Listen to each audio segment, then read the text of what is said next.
Hey guys, so last week I asked you all on Facebook and Twitter to ask me questions about what you wanted me to vlog about, and a lot of them were about the male point of view. So I'm going to talk a little bit about that today, but I think it is better suited for a longer blog post because I have a lot of thoughts on it. And then remember, in the comments here or on Facebook or anywhere, if you want to ask me questions or if you would like me to address something in the vlog posts, just let me know. So today, instead of going on about what I think male point of views should consist of, I want to talk about a few of my favorite books that have what I think are really great male point of views. And the first is Legend. Yay!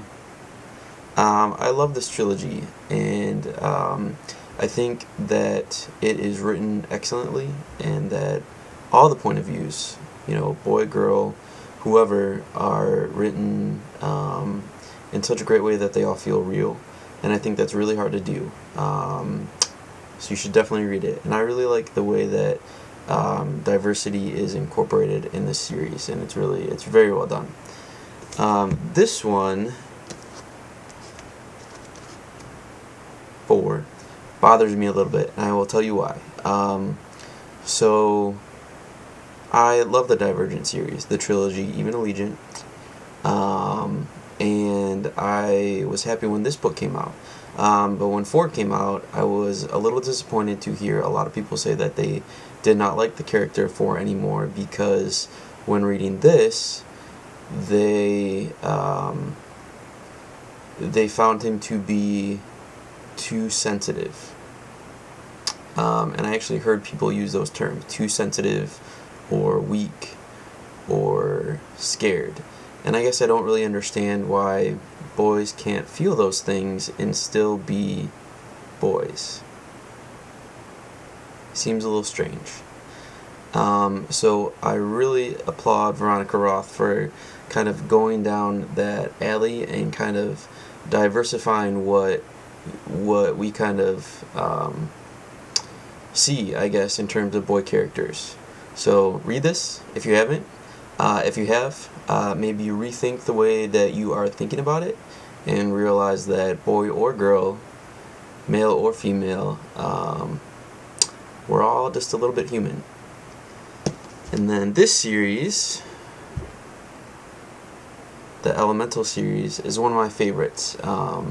I think that all the characters in here, because it's about a group of brothers, all the brothers are so individual and so unique and so cool, and just really well written and really individualized, and they all sound different, they all feel different.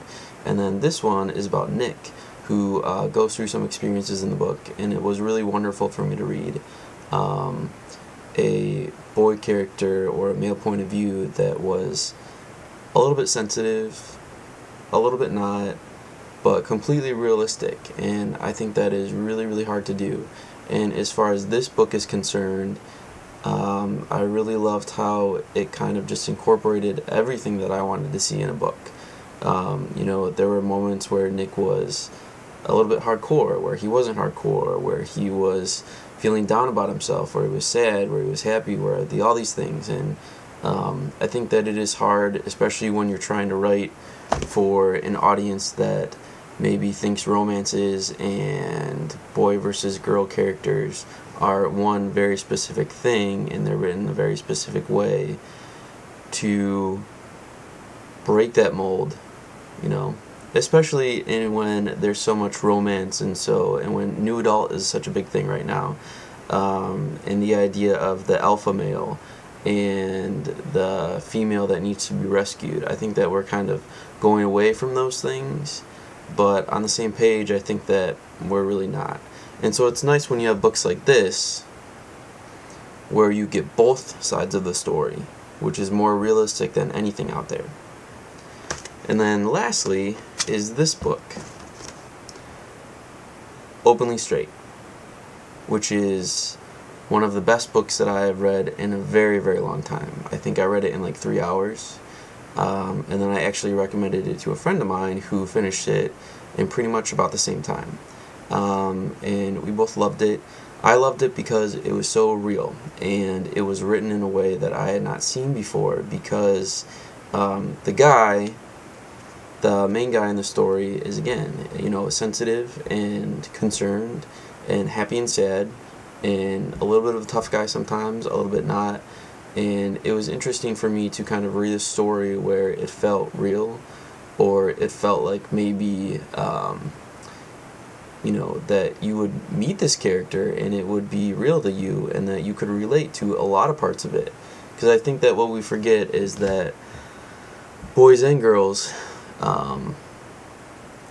feel all kinds of things.